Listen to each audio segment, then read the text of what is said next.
Olá, bem-vindos a mais um estudo da obra Missionários da Luz. Estamos no nosso estudo de número 36, nessa obra psicografada por Chico Xavier, ditado pelo espírito André Luiz. Estamos no capítulo 14, intitulado Proteção, e acompanhávamos no último estudo a análise de André Luiz referente à interferência de Alexandre para a escolha do espermatozoide mais apto para a reencarnação de Segismundo. Nós já acompanhamos o processo de reencarnação, de miniaturização do perispírito, de fecundação, e o último estudo foi finalizado com uma pergunta de André Luiz referente à indução que Alexandre proporcionou, colocando a sua força magnética para auxiliar a travessia do espermatozoide escolhido a fim de formar o corpo de Segismundo. E finalizamos o estudo refletindo sobre o início da resposta de Apuleio. Ele diz então que nem todas as pessoas possuem um auxílio direto de um espírito elevado como Alexandre no momento da fecundação, mas que mesmo assim todos recebem algum tipo de interferência para que a força magnética do espermatozoide mais apto alcance o óvulo. Vamos rever então o início da resposta e poderemos constatar que mesmo que as pessoas não tenham a colaboração de um espírito como Alexandre, na escolha desse elemento masculino, todos têm um tipo de concurso, de ajuda, que vai depender do merecimento de cada um. Se esse magnetismo, se essa colaboração magnética não derivar de um espírito, como nós vimos Alexandre realizar no caso da obra, nós devemos considerar que essa interferência acontecerá de qualquer maneira, da mesma forma que ocorreu com Segismundo. Por quê? A esfera passiva está impregnada de energias da atração. Como nós podemos entender isso? Apuleio está explicando que, conforme o nosso planejamento reencarnatório, nós trazemos probabilidades, nós trazemos as contribuições da espiritualidade na formação do corpo e ainda na qualidade das experiências passadas aqui na Terra. Então, mesmo que nós não tenhamos um mentor como Alexandre no momento da fecundação, auxiliando nesse processo, o magnetismo da mãe atrairá esse elemento masculino mais apto conforme a programação de cada um. Ele diz: se o elemento masculino da fecundação está repleto de força positiva, o óvulo feminino está cheio de força receptiva. Então a própria natureza criada por Deus, a sua lei, ditará que o óvulo tem uma força receptiva, enquanto que o elemento masculino, o espermatozoide, tem a força positiva, e elas se atraem. Então vejam que até isso é planejado. Até o tipo de atração dos elementos masculino e feminino estão traçados no planejamento reencarnatório. Lembremos, porém, que nós não vivemos no determinismo, no fatalismo. Temos livre escolha para as decisões diárias, para a forma em que viveremos, se mergulhados nas sombras, no mau humor, na infelicidade, ou se elevados no bom pensamento, no trabalho, na boa conduta. Então não vivemos um determinismo. O que está traçado pela divindade é somente aquilo que deriva das leis criadas por Deus. Ele cria leis imutáveis. Essas leis não podem ser alteradas. Então, tudo que deriva da lei está traçado previamente, porque é uma lei imutável. Mas tudo que é fruto do livre-arbítrio, Deus permite a nossa escolha. Então, nós aprendemos com essa resposta que a espiritualidade também age para proporcionar a fecundação mais viável para o espírito reencarnante, aquele mais necessita.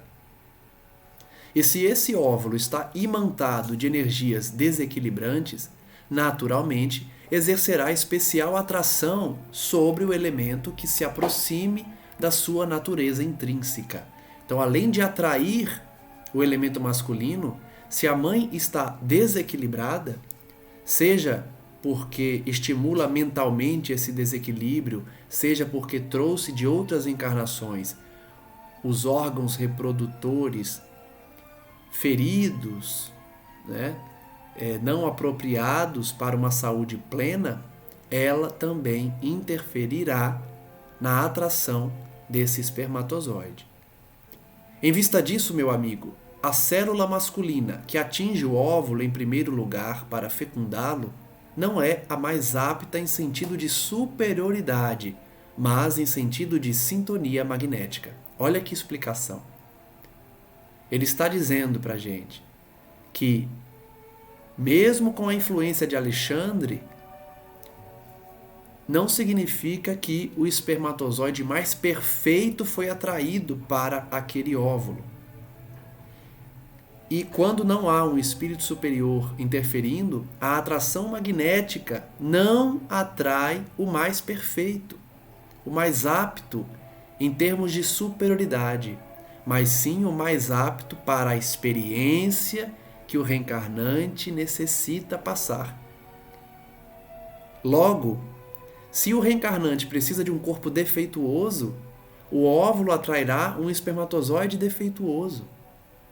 Ou um espírito do nível de Alexandre irá induzir magneticamente que o espermatozoide limitado, defeituoso, ganhe a corrida. Então, quem ganha essa corrida da fecundação é o espermatozoide mais apto para a reencarnação que está ali programada. Se essa reencarnação será expiatória, com o corpo em frangalhos, a sintonia magnética da mãe e do pai atrairá o espermatozoide apto para tanto, ou seja, defeituoso.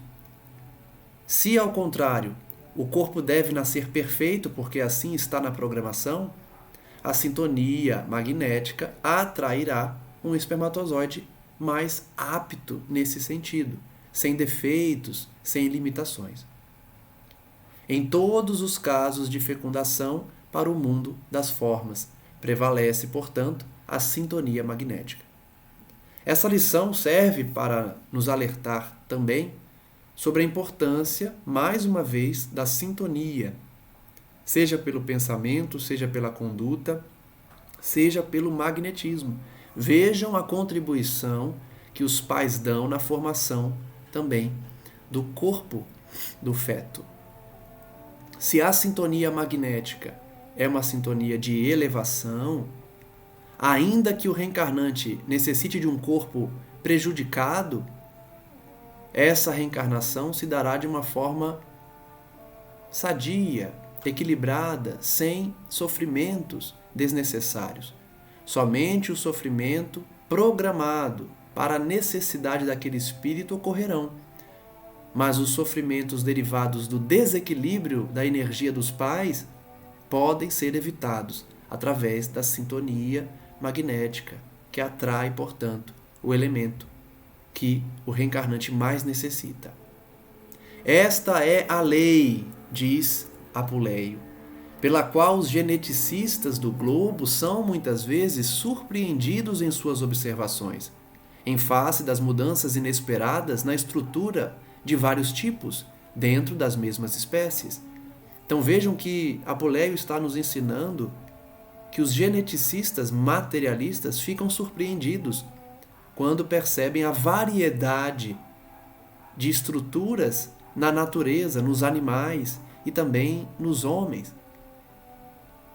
Mães e pais que já geraram filhos perfeitos podem gerar filhos imperfeitos, demonstrando que a genética dos pais não determinarão sempre a saúde física dos filhos. Depende da programação, depende dessa sintonia energética, magnética. As células possuem também o seu individualismo magnético, diz Apuleio, algo independente no campo das manifestações vitais. Então vejam que a necessidade do reencarnante é que determinará o seu corpo físico. As células que ele carrega no seu perispírito, porque nós já estudamos aqui as células psíquicas, as células que compõem o perispírito que também influenciarão na formação do corpo físico. Porque também já estudamos que na formação do corpo físico há a impressão das necessidades do espírito por meio do organizador biológico, o modelo organizador biológico que é o perispírito. Então, se o perispírito traz essas necessidades, elas serão impressas no corpo físico. Por isso, Apuleio diz que as células têm esse individualismo magnético. Independente do magnetismo dos pais, independente das características genéticas dos pais, o reencarnante traz também, de forma relativa, o individualismo magnético dele mesmo, que vai, então, formar esse corpo físico.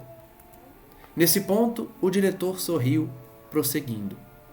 Se a mulher pode exercer a sua influência decisiva na escolha do companheiro, também a célula feminina, na maioria das vezes, pode exercer a sua atuação na escolha do elemento que a fecundará.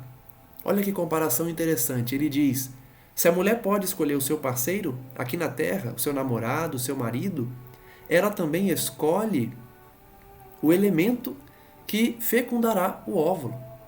É lógico que essa escolha é inconsciente, é por meio do magnetismo, é por meio dessa energia magnética de atração, mas também é uma forma de escolha. Claro que nos referimos aqui a problema de ciência física, sem alusão aos problemas espirituais das tarefas, missões ou provas necessárias. Então vejam que ele faz a ressalva. O fato da mulher escolher o seu companheiro e escolher, ainda que indiretamente, o espermatozoide que fecundará o óvulo, isso não significa que a escolha é plena, porque dependerá das necessidades, das provas necessárias, das expiações ou das missões do espírito reencarnante. A mãe, portanto, influencia nessa atração.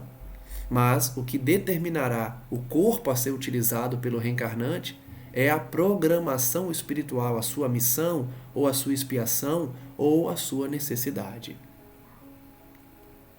Identificando-me o silencioso gesto de interrogação, André Luiz, portanto, não entendeu, o diretor observou. Sim, porque nas obrigações determinadas de certos espíritos na reencarnação, as autoridades de nossa esfera de luta dispõem de suficiente poder para intervir na lei biogenética, dentro de certos limites, ajustando-lhe as disposições a caminho de objetivos especiais. Então André Luiz fica em dúvida. Como assim? A mãe influencia na escolha, mas ela não decide por completo. Apuleio explica. Sim, isso acontece porque espíritos superiores, coordenadores dos departamentos de reencarnação, intervêm na lei biogenética, alterando, portanto, a escolha da mulher ou auxiliando numa escolha mais correta, no sentido da necessidade do reencarnante. Então, como eu disse, a liberdade de escolha não é plena, porque depende da autorização do mais alto, além das necessidades do reencarnante. Então, certos limites são impostos à lei biogenética. Por mais que a mãe busque atrair o elemento mais perfeito, mais apto, sem limitações físicas, sem erros genéticos, mutações que poderão trazer deficiências físicas. Por mais que a mulher tenha essa consciência de escolha, a depender da necessidade do reencarnante, os espíritos superiores, coordenadores desses departamentos e desses trabalhos, poderão intervir, alterando a programação para melhor atender às necessidades do espírito, tanto o reencarnante quanto o espírito da mãe e do pai. Nesse momento, porém, nossa conversação foi interrompida. Pequeno grupo de entidades amigas pedia a presença de Apuleio fora da câmara de serviço. Muito gentil, o chefe de trabalho convidou-me a acompanhá-lo. Apresentou-se o grupo com desembaraço. Constituía-se de 2 senhoras desencarnadas, amigas de Raquel, e de um amigo de Segismundo, desejosos de testemunhar-lhes afeto e dedicação na experiência em curso. Então, relembrando um pouco do que aconteceu nos últimos estudos, nós vimos que Segismundo está reencarnando e que Alexandre e outros colaboradores solicitam aos amigos de Raquel, mãe, aos amigos de Segismundo, reencarnante, e aos amigos do pai, né, para que colaborassem também com a sua energia, com a sua contribuição, visitando o casal Adelino e Raquel, visitando Segismundo, para ajudar na formação do feto. Nós já estudamos aqui o pedido de Alexandre para que todos os que estavam acompanhando a reencarnação contribuíssem até os 7 anos de idade do Segismundo, porque é o tempo que ele precisa para formar o corpo na sua completude da ligação que se dá com a reencarnação, até os 7 anos de idade, portanto. Então o grupo chegava ali, 2 senhoras amigas de Raquel, um amigo de Segismundo, para cumprir exatamente esse pedido de Alexandre.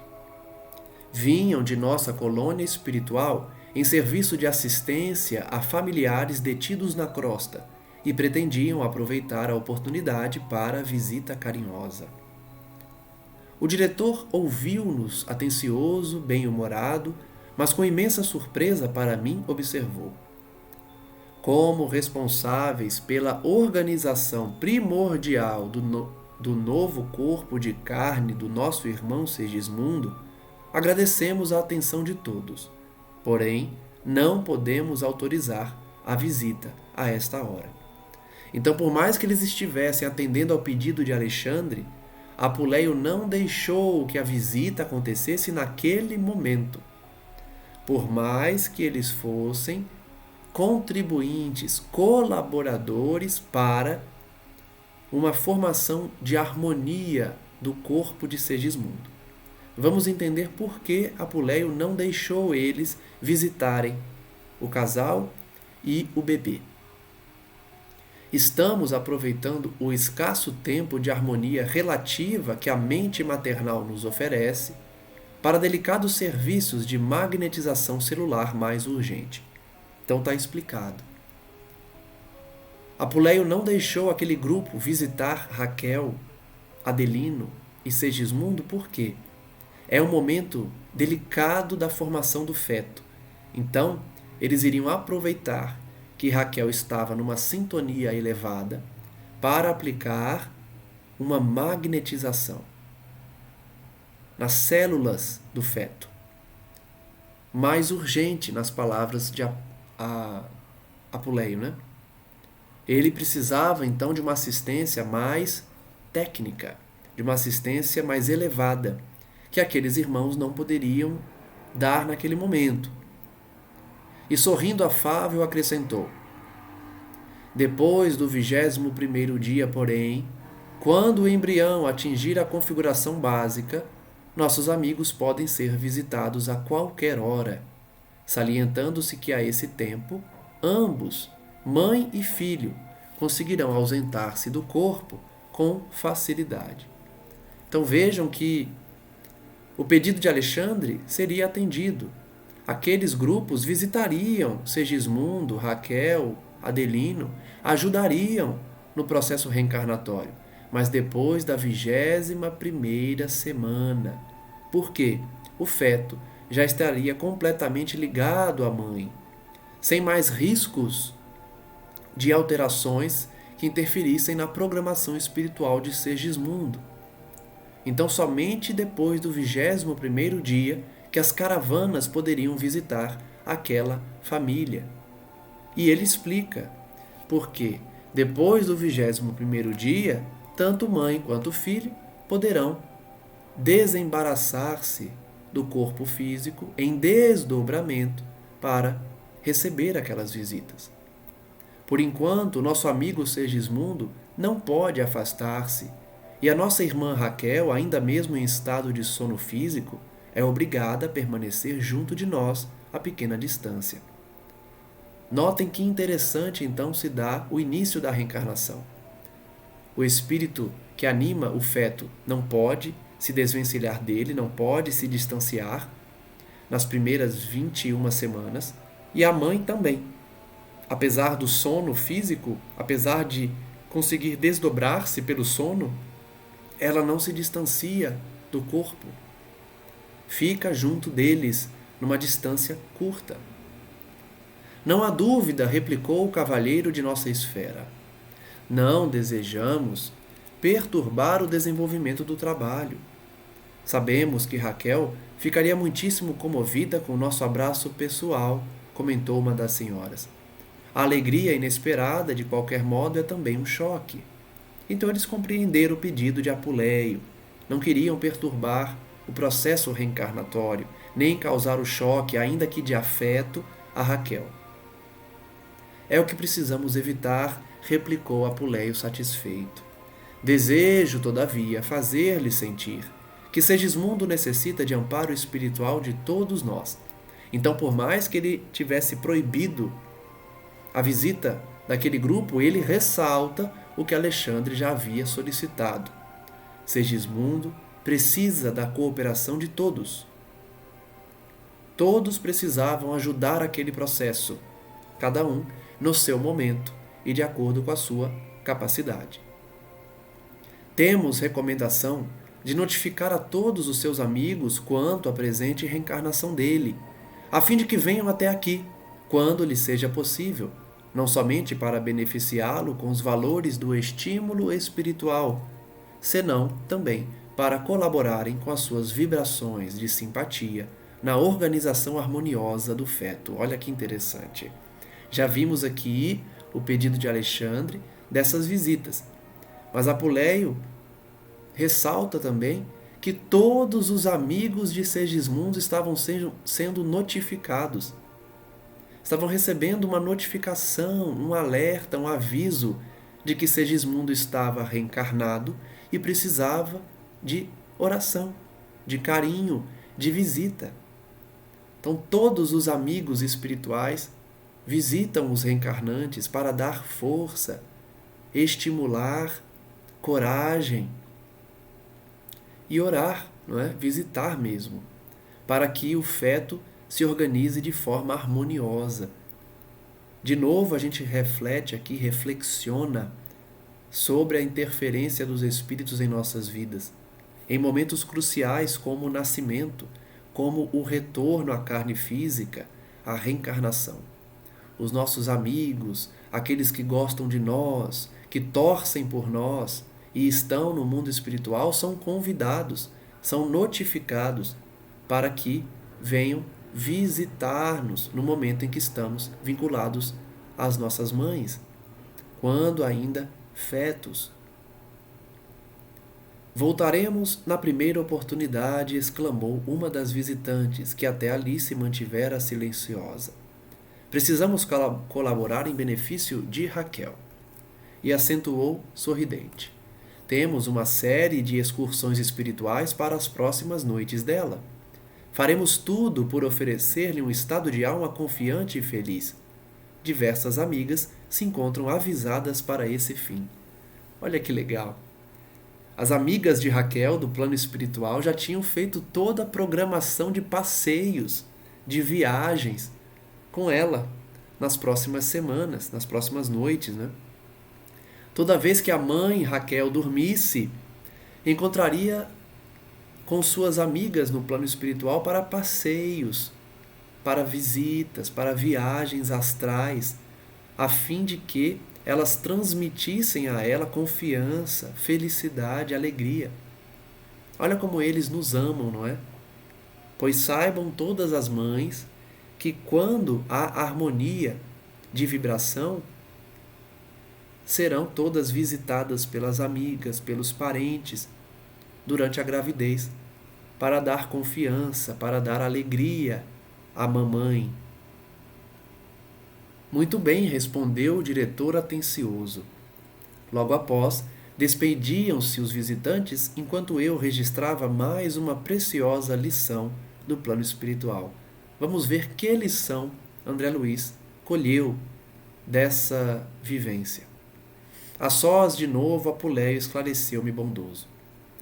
O momento que atravessamos é delicado e não podemos distrair a atenção.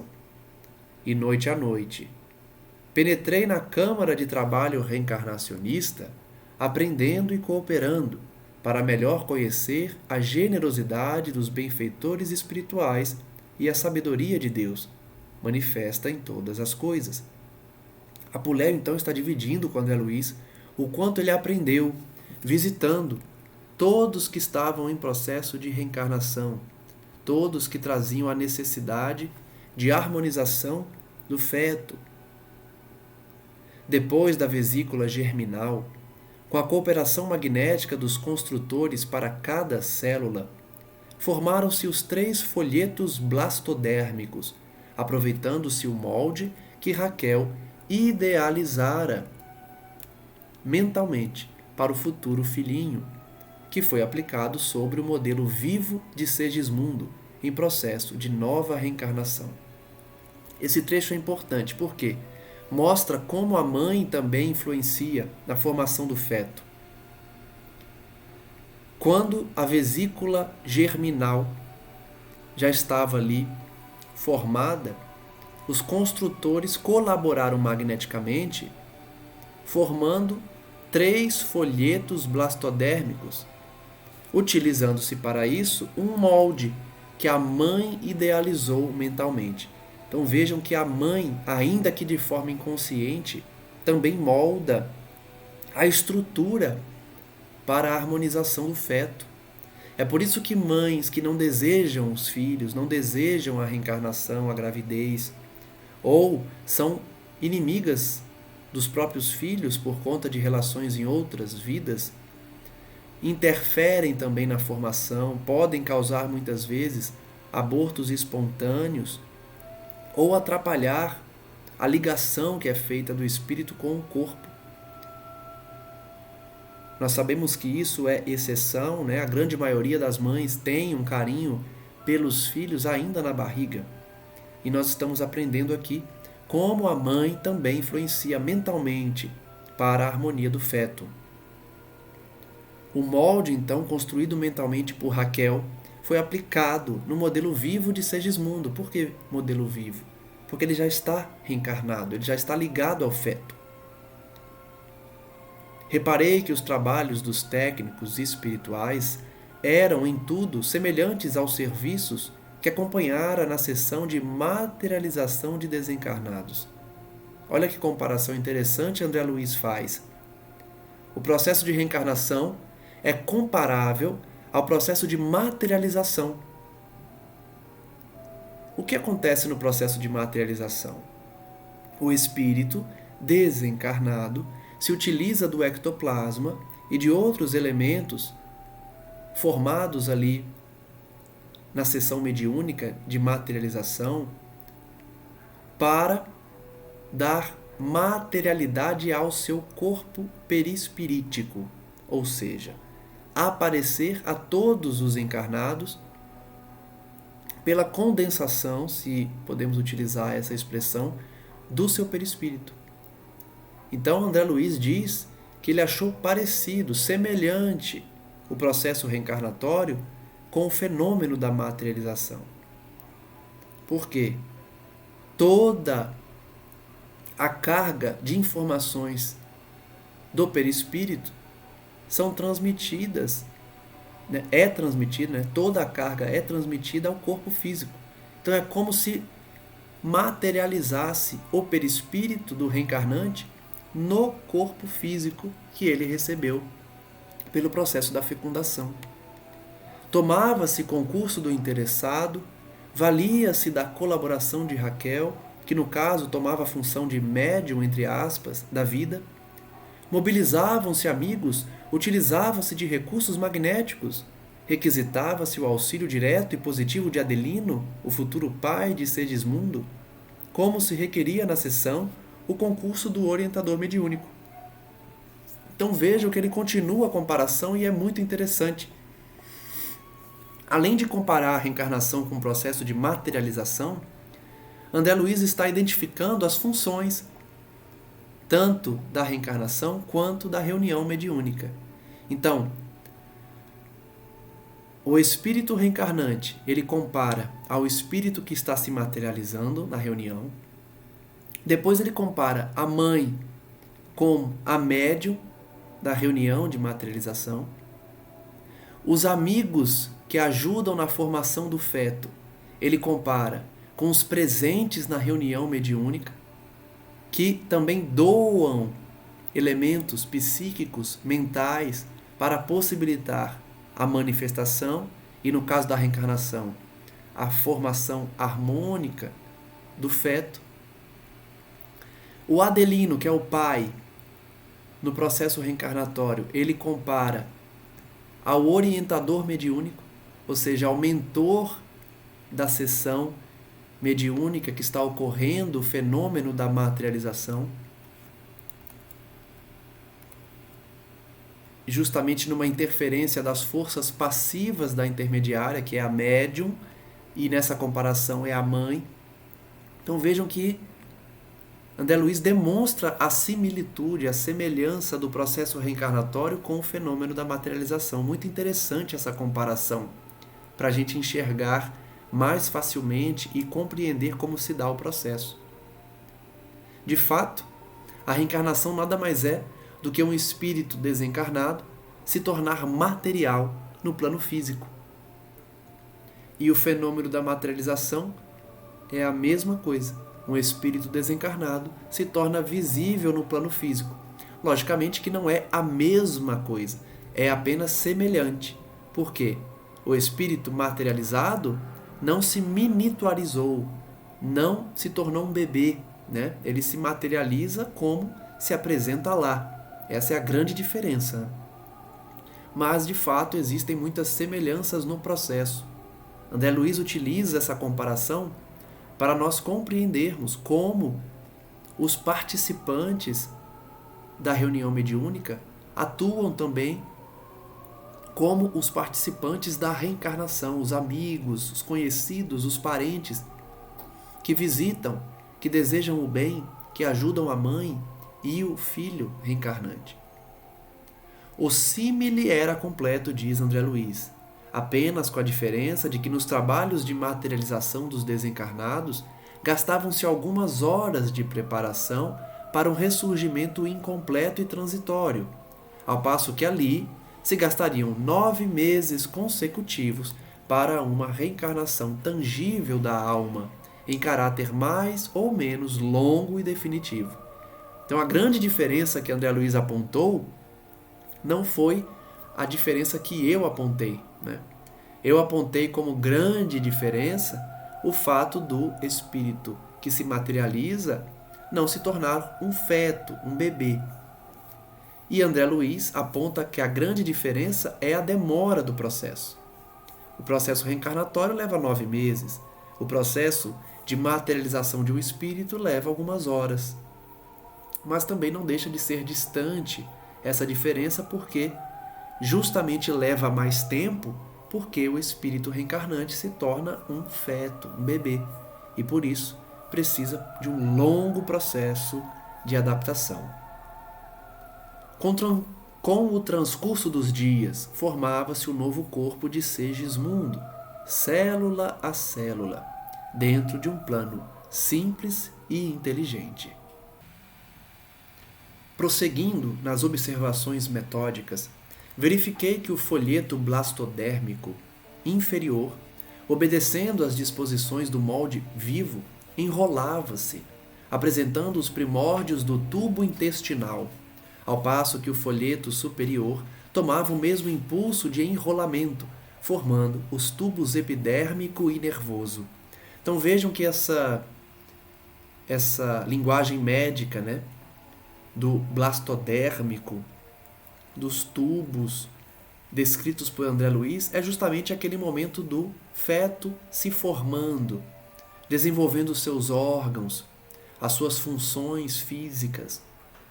O blastodérmico inferior se torna o tubo intestinal, o superior se torna o sistema nervoso, a pele, a epiderme, os tubos epidérmicos. Então, ele narra a formação do feto. O folheto médio, ou seja, o superior, o inferior e o médio. O médio, assumindo feição especialíssima, dava lugar às primeiras manifestações da coluna vertebral, dos músculos e vasos diversos. O tubo intestinal, em certas regiões, começou a dilatar-se, dando origem ao estômago e às alças de vária espécie, e revelando em seguida determinados movimentos de invaginação, interna e externamente. Organizava, aos poucos, as estrias inferiores e superiores, constituídas de pregas, vilosidades e glândulas. A linguagem médica de André Luiz facilita a descrição da formação de um corpo. O tubo cutâneo começava o serviço de estruturação complicada da pele, ao mesmo tempo em que o tubo nervoso dobrava-se paulatinamente sobre si mesmo, preparando a oficina encefálica. Na descrição desse processo, nós podemos constatar a complexidade do corpo físico e como devemos ser gratos a Deus por essa ciência. A nossa ciência, ainda que avançada, não conseguiu reproduzir esse poder criativo do corpo humano. Nós não conseguimos sequer reproduzir um corpo humano adulto já formado de forma perfeita. Quanto mais no micro que se expande para o macro, como é a formação do feto, que começa como uma célula microscópica e dá origem a esses corpos grandes, muitas vezes, que nós vemos aí andando pelo mundo. Então a ciência celestial, a ciência dos seres astrais é muito avançada. E essa descrição de André Luiz nos permite refletir sobre isso também.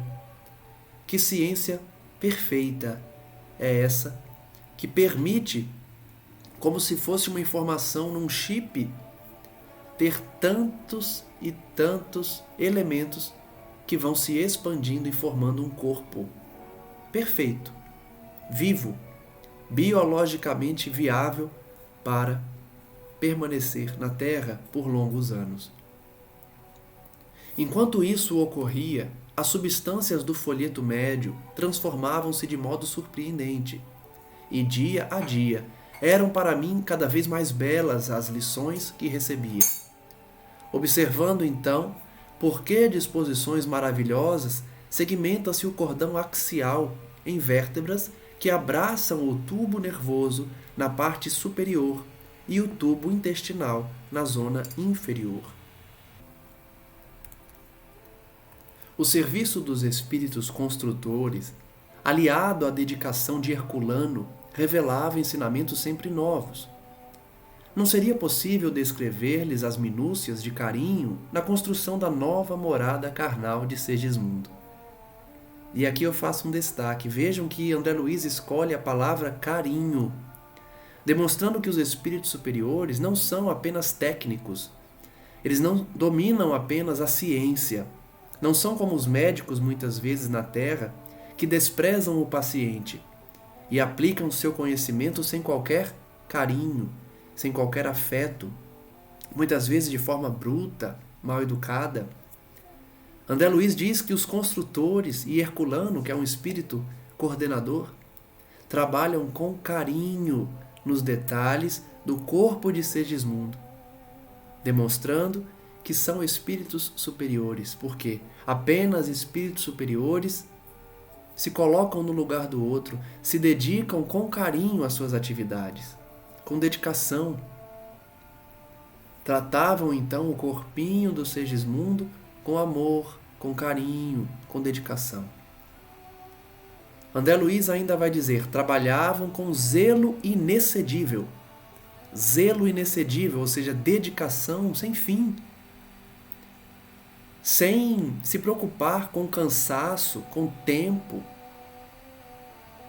Eles, de fato, se dedicavam em auxiliar Segismundo no seu processo de vinculação com o corpo físico.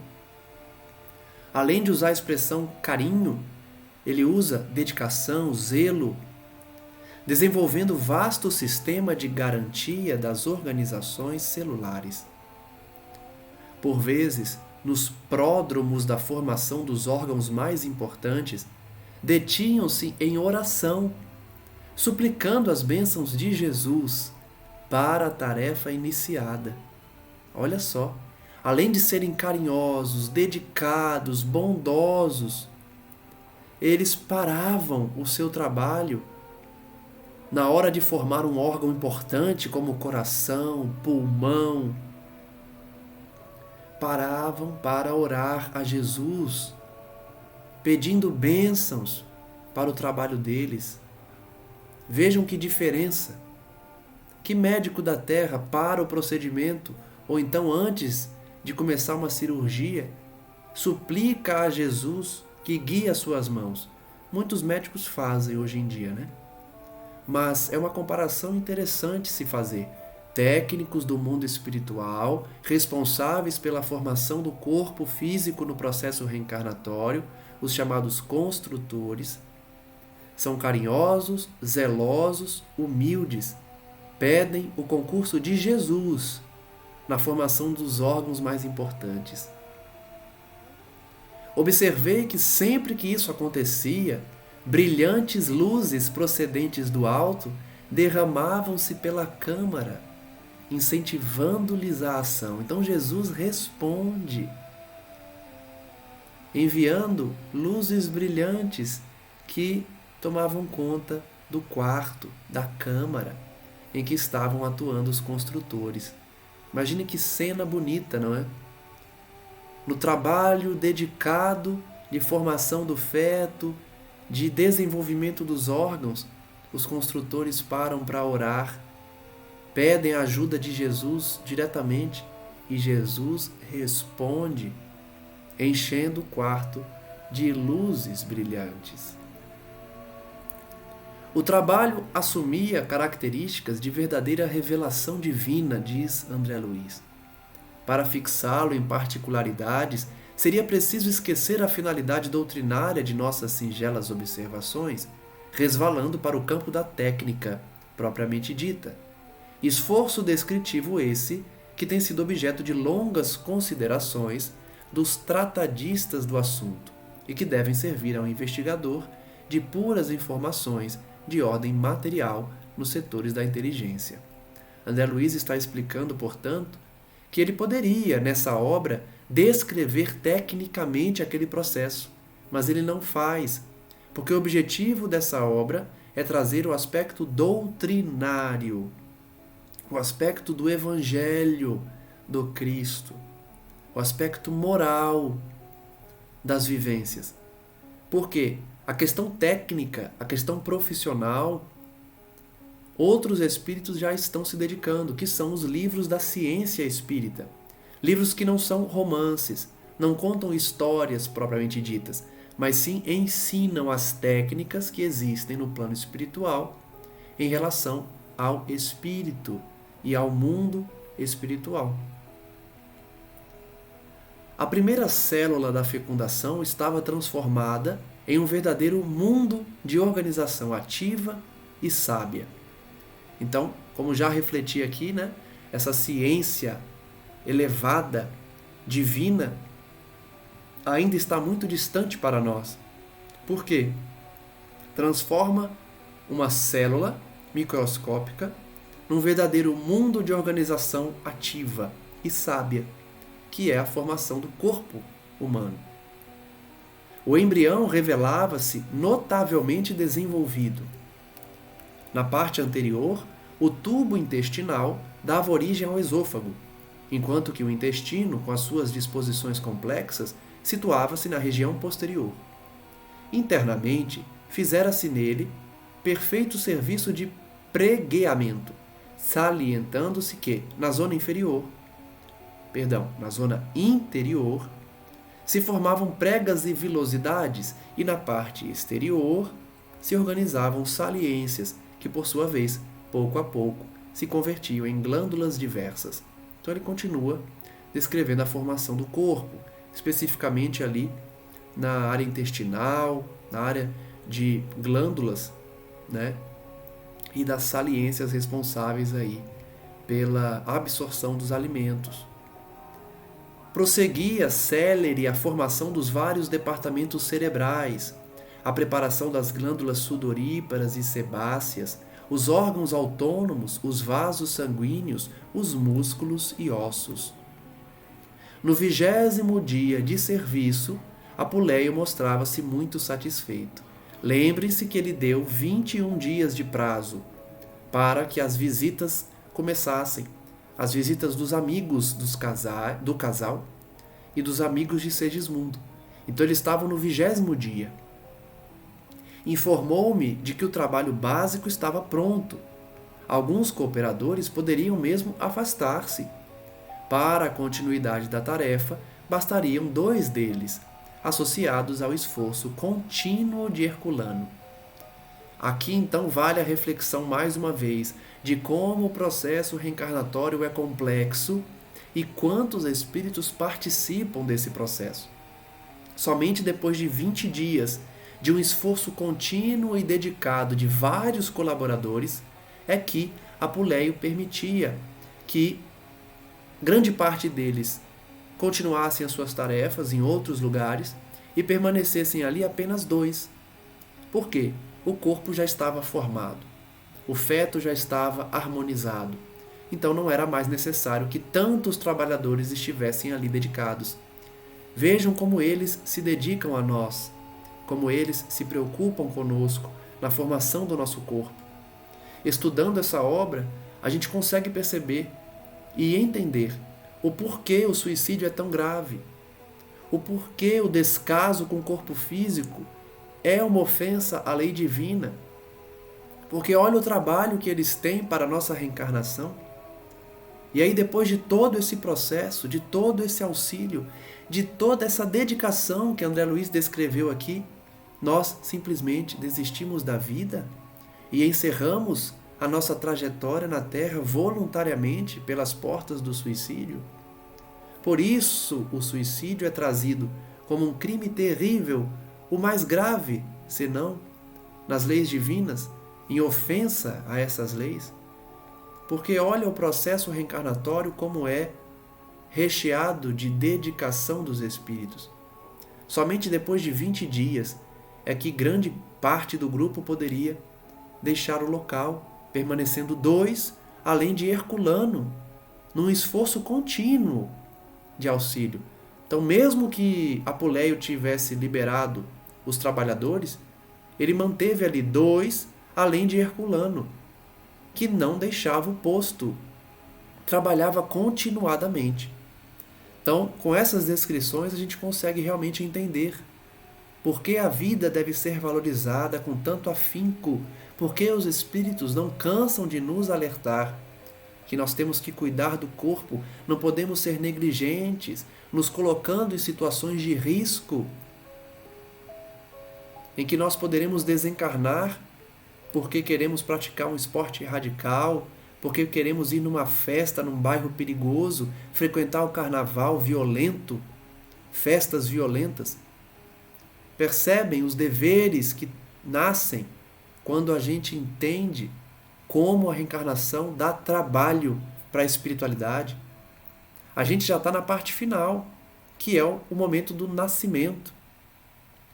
Mas já estudamos aqui o planejamento da reencarnação, quanto tempo leva para a gente conversar com os nossos mentores, aceitar que vamos voltar, idealizar o corpo físico, desenhar um esboço. Tem uma sessão inteira nas colônias dedicadas ao desenho do corpo, decidindo quais limitações vamos trazer, que tipo de corpo teremos, onde vamos nascer, com quem vamos conviver, com quais inimigos vamos reencarnar ou com quais afetos vamos nos encontrar. Nós já estudamos aqui todo esse processo. Depois do desenho, vai para a idealização plástica. O nosso corpo que usamos hoje aqui na Terra já foi um modelo plástico lá no plano espiritual, em que os construtores, os idealizadores, os nossos mentores trabalhavam nos detalhes, nas minúcias desse corpo.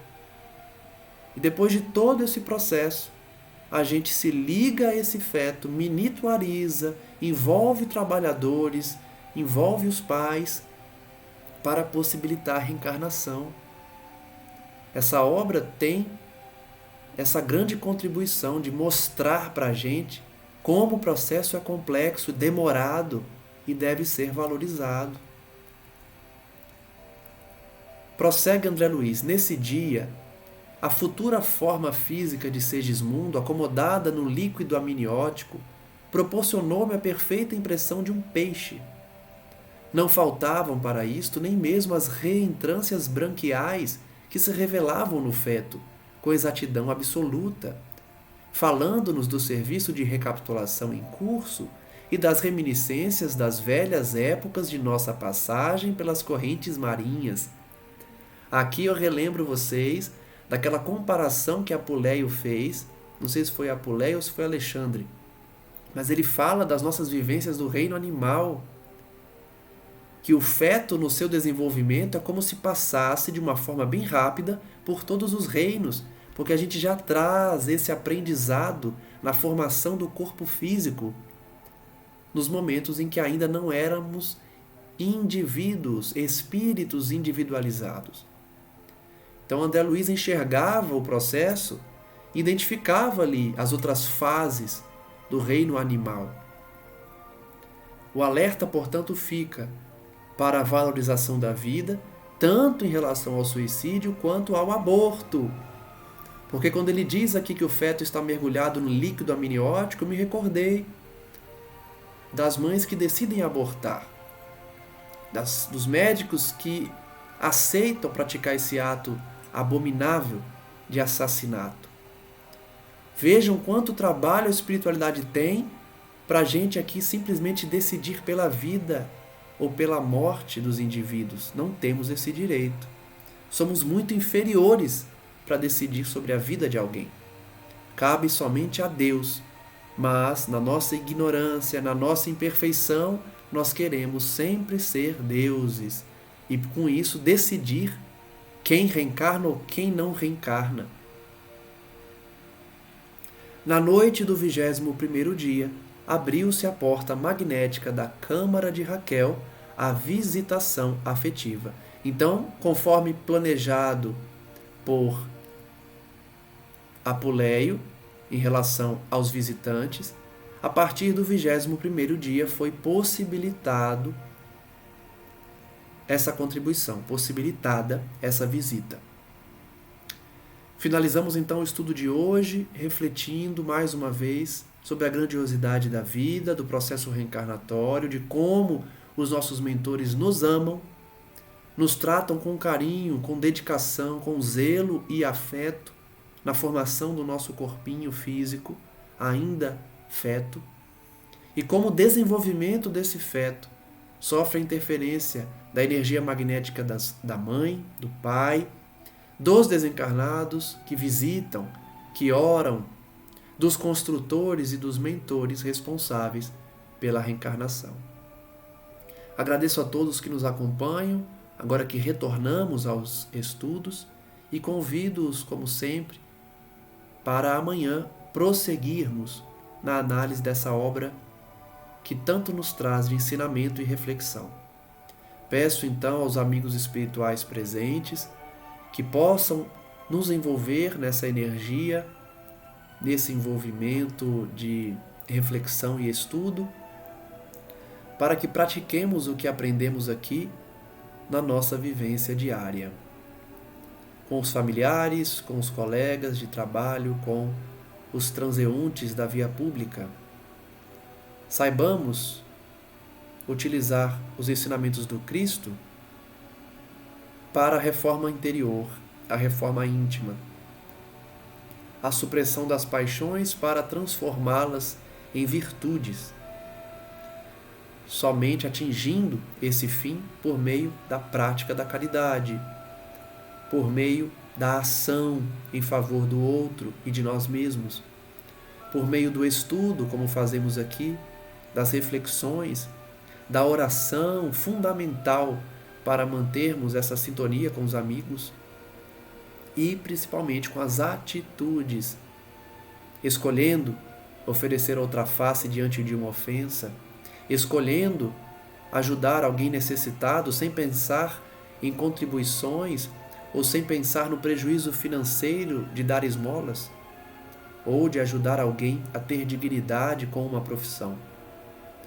Que possamos absorver os ensinamentos dos Espíritos que já vivenciaram o que hoje vivenciamos e que agora estão do lado de lá, torcendo por nós, inspirando-nos, guiando-nos, apontando-nos o caminho que leva para a convivência junto deles, numa unicidade com o Cristo. Saibamos, portanto, ouvir, tendo ouvidos para ouvir, compreendendo as lições e, principalmente, entendendo que elas são para nós, não para os outros. E que somente diante dessa aceitação é que poderemos prosseguir, avançar no ajuste de contas dos erros do passado para retirarmos a lição preciosa da expiação em favor do desenvolvimento de virtudes. Agradecemos a Jesus, nosso Mestre, a Maria Santíssima, Nossa Senhora, a fim de que ambos prossigam abençoando a terra inteira, nesse processo de transição urgente e necessário diante da falência moral dos homens. Numa sociedade mergulhada no erro, no equívoco, na satisfação exclusiva das paixões, relegando o espírito ao completo abandono. Sejamos nós, portanto, aqueles que despertam as almas que dormitam na terra. Apesar de despertas no plano físico, usufruindo e gozando de tudo que a terra oferece, mas adormecidas no espírito,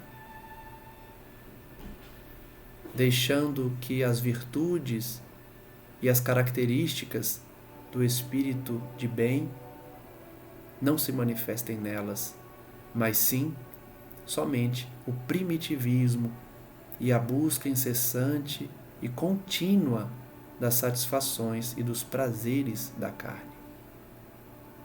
Façamos a diferença, sejamos diferentes, com uma postura adequada, moldada no Evangelho de Jesus, que escolheu seus 12 apóstolos imperfeitos, homens do povo, como nós, e que demonstraram, por meio das suas atitudes e principalmente da sua conversão, que são homens de bem, que são verdadeiros cristãos e que estão dispostos a realizar a mudança necessária dentro de si para comprovar que não querem mais o mal. Que assim seja, graças damos ao nosso Mestre hoje e sempre. Um abraço a todos e até a próxima.